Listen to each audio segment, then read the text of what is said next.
Hi, everybody. Thanks a lot for tuning in to another version of Journeys with Jack. For all of you guys out there in YouTube land, hopefully I gave you some travel facts and hacks from Dr. Jack. How's that for a good rhyme?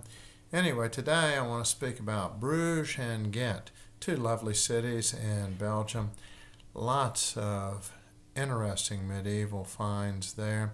So these two cities, along with Heidelberg, Colmar, France, and Edinburgh are, I believe, the best preserved medieval cities in Europe, possibly with the addition of York, England in the mix there.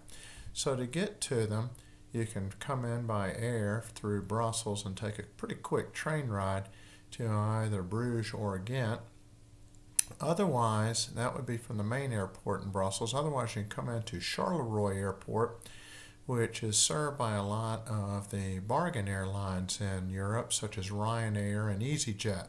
That's the way we came in, coming in from Edinburgh. And it's a little bit longer train ride because you've got to make a bunch of different stops and changes utilizing bus and a couple of trains. But we hired a car and drove to Ghent, and then later we're going on the next day after our stay in Ghent to Dunkirk and coming back to Bruges. I'll do Dunkirk on a subsequent episode. But coming into Ghent, we stayed at a great hotel called the Monastery, which had off-street parking, and as you might expect, it had been an old monastery that had later been converted into hotel space. Excellent breakfast for about 25 euros. Good bargain for the money. And easy walking into downtown Ghent. So getting there late in the afternoon, went into Ghent that night. I've got some pictures on Instagram and Facebook showing St. Bavo's Cathedral, the gabled houses and the square from a nighttime vantage point, and then some from the daytime as well. So it's a pretty quick walk over St. Michael's Bridge going beside St. Michael's Church. So a couple of notable things to see in Ghent would be, of course, St. Bavo's Cathedral, which has the very famous Adoration of the Mystic Lamb altarpiece painted by Jan Bruegel and brother Hubert Bruegel. So this is a multi-pieced painting. Actually, one of the panels was stolen and never recovered. Obviously, it had all been taken apart and moved around during the centuries, including during the Second World War, but had been pieced back together with the exception of this one panel, which I don't want to spoil it for you. You can check that out when you get there. It is amazing pictures of Jesus represented as a lamb, and then various and sundry different allegorical poses throughout the painting.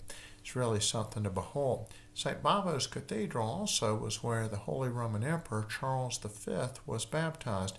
He was from Flanders and actually reigned a great deal of Europe, pretty much all of Spain, parts of Italy, the Flanders area, and Austria-Hungary.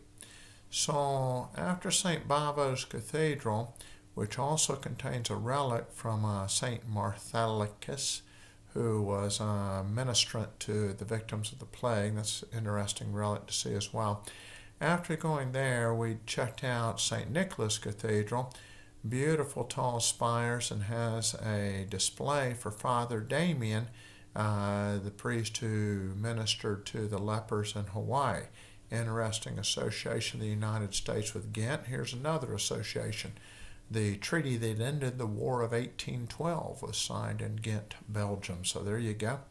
So we also climbed up the bell tower. The bell tower in Ghent is the largest bell tower in Flanders. In fact, all of Belgium. There's a lot of these bell towers in Bruges, Ghent, northwest France, throughout the Flemish area.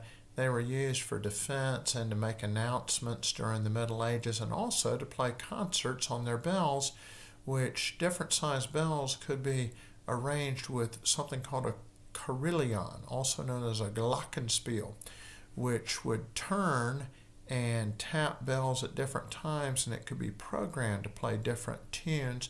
Also could be done by hand or foot, as the case may be. So pretty fascinating. We climbed up to the top of the tower. Great views. I'd posted on my Journeys with Jack Instagram earlier a small video of looking out over the town from the bell tower. There are three principal towers in the town, that at St. Bava's, that at St. Nicholas, and then the bell tower. Now the bell tower famously had a dragon at the top of it. It had been damaged through many different wars, conflicts, etc. And the original dragon is on display inside the bell tower. Now there's a replacement bronze colored dragon up at the top of it. So continuing on from the square around the bell tower, we walk to Gravenstein Castle, also known as Castle of the Counts in Flanders. It is a moated castle. The moat connects with the canal. The canal was a means of ingress and egress from the city of Ghent, taking the goods out to the sea. Now I'm wearing a wool sweater for today's travel log, and this is in honor of Bruges and Ghent being wool merchants. So wool was shipped from England, where there's a sheep raised in great abundance, which made the area of England called the Cotswolds rather wealthy. The wool was shorn from the sheep and then sent to Bruges and Ghent over in the Flemish areas, where it was subsequently rendered into cloth. And so these merchants became very wealthy in this area. Bruges was part of the Hanseatic League, which included the city of Tallinn, Estonia, as well as London, England, Danzig, many other port cities, very wealthy sort of cooperative of merchants, if you will, cooperative for trade as well as defense. So Gravenstein Castle, made famous by Philip of Alsace, who went off to fight in one of the Crusades, and he did most of the building of this castle. He was strongly influenced by the Crusader castles in the Holy Land, such as Crac de Chevalier and the castle at Akko, Israel. Now, this castle has many different twists and turns, interesting area. There's a great video recording that you pick up when you check in, and it's a self-guided tour around. Now, here's a bargain at Gravenstein Castle. You get a discount if you can present a student ID or an educator ID. I was able to show a professor ID and get a little bit of a discount. What a great deal. Curious thing at that castle also, they have these water spouts that fill up miniature wheelbarrows, and then they tip over, dumping the water into the canal. People on the tour boats riding along the canal and the moat point up and take pictures. It's a little bit of a spectacle. So one great thing that came about for us coming just out of the castle and across the bridge of the canal, being a bit thirsty, stopped off at what turned out to be the oldest continuously operating public house in Ghent. It's also the smallest. It's called the Hangman's House or the Gallows House, and apparently this was an area that the condemned were gathered in prior to public hangings. There's still a yard arm from which people were hung sticking out of the house over the canal. The proprietor's name was Walter, and I had a good time talking with the gentleman, getting the history of the place, and they served a beer called Charles V. And so I showed him a photograph of when I had been to Charles V's house on the island of Corsica in the town of Bonifacio. He was much impressed and presented me with this interesting glass. So I'm going to hold it up, and you can see, if I slide over here to one side, I think you can see that it's got a likeness of the Habsburg Emperor Charles V with the prominent Habsburg jaw. And then you see it says Charles Quint, Quint being Latin for the fifth. On the other side, it is in Flemish, and it shows Kaiser Karol, so King Charles. Interesting souvenir presented with. So onward from Ghent, we went to Bruges. Bruges got even more stuff. Now I'm going to tell you in Bruges a couple of bargains that you want to try to do. Get the Musea Bruges Pass. You can buy it at the City Hall Stadhuis, which is in the Berg Market Square, Berg Square, and at the Stadhuis you can use this pass to travel through a bunch of the different museums there. So we went across from the Stadhuis to the Basilica of the Holy Blood, to see a relic of Jesus' blood brought back from a crusader. And this church, beautiful basilica that is Gothic on the top, underneath is Romanesque, and I thought some of the symbols in the Romanesque part were reminiscent of Knights Templar symbols. Now upstairs is where the relic is kept and is shown free gratis from 2 to 4 p.m. each day. It is really a somber, holy occasion, and they give out a little guidebook with a picture of what the Holy Blood relic looks like. And this is the outside of the basilica. And then in many different languages is a prayer offered up to the Lord, thanking him for the sacrifice that Jesus made for us. Now next door to the Stadhuis is an area called the Bruges Virgie, and it has an alderman's meeting room and an adjacent library with a magnificent carved mantelpiece showing the aforementioned Emperor Charles V and the various coats of arms of the royal families which he was descended from and which descended from him as well.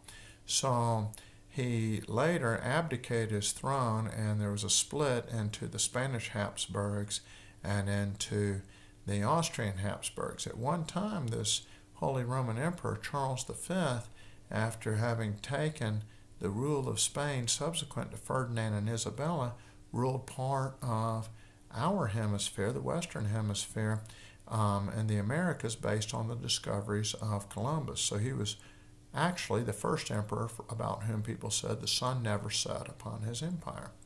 So moving forward from the Stadhuis and the Bruges Virgie, there's an area in the Stadhuis where there's some interpretive paintings, historic paintings of day-to-day life and famous events around Bruges, and then an interpretive model showing the fortified walled city of Bruges with some of the old gates and showing how the canal system worked to get out to the North Sea for the trading purposes. And it also discusses the silting of the canals and how over time the sea routes basically silted in and you couldn't take the cloth to market out to the North Sea anymore, and eventually the great trading center of Bruges kind of dried up and a lot of the wealth was lost. This may be why it is such a well-preserved medieval city. They basically quit with the growth, the trading, the mercantile, and things sort of fell into disrepair for a while. Then it later became a great tourist spot, which it is now. So if you exit from the Stadhuis and turn to the left, you cross over the canal and come to the fish market. This was the traditional fish market. There's still some fish sold there now, but mostly it's arts and crafts, jewelry, etc. And turning right from the fish market, again crossing further over the canal, you walk down to the right and come upon the Groningen Art Museum, which has some excellent works by Hieronymus Bosch and Peter Bruegel. And then going on further, you come to a fascinating place called the Groot House. This was the home of a very wealthy merchant family in the town of Bruges. The Groot family were advisors to some of the royalty and rulers in the area, and they were so prominent that their house adjoins the Church of Our Lady Cathedral, which has the exceedingly tall spires in the town of Bruges. But the house adjoined the cathedral so that on one of the upper floors of the house is a private sitting area where the Groot family could privately take Mass looking upon the service inside the cathedral through a window that would open and allow them to actually hear the Latin conducted Mass as well. Fascinating home of at least 4 stories showing how this wealthy merchant family lived back in the day. Now inside the Church of Our Lady is a magnificent sculpture by Michelangelo called Madonna and Child. And this was the only work by Michelangelo to have left Italy in his lifetime. This is a tribute to the wealth of Bruges that was purchased by a wealthy merchant and brought to the city of Bruges and placed in the church. Now going around the church, there are statues for the various and sundry different apostles. I particularly was interested in the one for St. Andrew, easily identified by the cross in the shape of the X on which the Scottish saltire national flag is based. So as you come out of the Church of Our Lady, if you proceed further down the canal, you can come to the old hospital and apothecary. Across the street from the Church of Our Lady is a public space along the canal where on Fridays and Saturdays there is a market set up. We had the good fortune to go to this market. It's full of antiques, bric-a-brac, some modern stuff. It's very eclectic, but quite an interesting place. If you don't buy anything, it's at least worth passing through. So, retracing our steps, we went back across to went back across the canal, and then eventually came into the Market Grot. Went up and visited the famous bell tower, which is seen in the movie in Bruges, for those of you who have witnessed that fabulous film with Liam Neeson, Brendan Gleeson, etc. Climbed up to the top of the bell tower. Now they have some preventative fencing so that no one falls out the top nowadays for a safety feature, but the views are just absolutely stunning. So going back across the Market Grot, or the main square outside of the bell tower, and crossing all the way to the opposite side, you come to a bunch of gabled buildings built around maybe 1500s or so, and that's where the Hotel Central, where we stayed, is located. It was a great location and very good food. Breakfast, particularly for 18 euros, was quite a bargain. Now, if you go around to the left side of the hotel, if you're facing it, go around the left side, you come to an area frequented by more of the locals rather than the tourists. Has a great bar called Bar des Amis, and it has a lot of old advertising signs for both beer and other commercial necessities, one might say. And then across the street from this bar is an excellent chocolatier. Now, you don't want to come to Belgium and not have chocolate, so this is where Du Monde chocolate is located. So, a final little thing to mention about Bruges is if you go round to the right side of the Hotel Central, there's a walk that I discovered in reading one of Rick Steves' Guides to Europe, where you can proceed from that right side past the old stock exchange called Bourse, B-O-R-S-E, based upon the name of the original openers of a stock exchange, family name Beurs, B-E-U-R-S, which was corrupted, and then pass along one of the canals and come out to the Jan van Eyckplein, with a statue to the famous painter. Plein is square. If you continue further from there, there's a museum called the Volksunder, which looks at life in Bruges from the 1700s up to modern day, with some excellent displays, particularly late 1800s, early 1900s life in Bruges. Continuing on from there, a short walk will take you up to the moat that surrounded the city, and you can see some of the old gates and old city walls. But most interesting was the St. John Hus windmill, which was built up on a little hill above the moat. I asked the keepers of the windmill why that area, and they pointed out that the water would cause air to rise with evaporation from the water, and the coolness of the water actually helped stir up some warm air currents, and the windmill was built on a little rise, and that would help turn the windmill and grind grain. We saw a demonstration of it, and I've actually posted that video on my Instagram, Journeys with Jack, so I hope you get a chance to check it out. So I hope you've enjoyed my discussion of Ghent and Bruges, two fabulous places, very well worth the visit. Fabulous medieval architecture, art, canals, etc., well preserved. Amazing that these were very wealthy cities from the wool trade back in the Middle Ages in Belgium. Move over Britain and Germany. Belgium's got some great beer too. Hope you enjoy. Thanks for tuning in. Have a great day.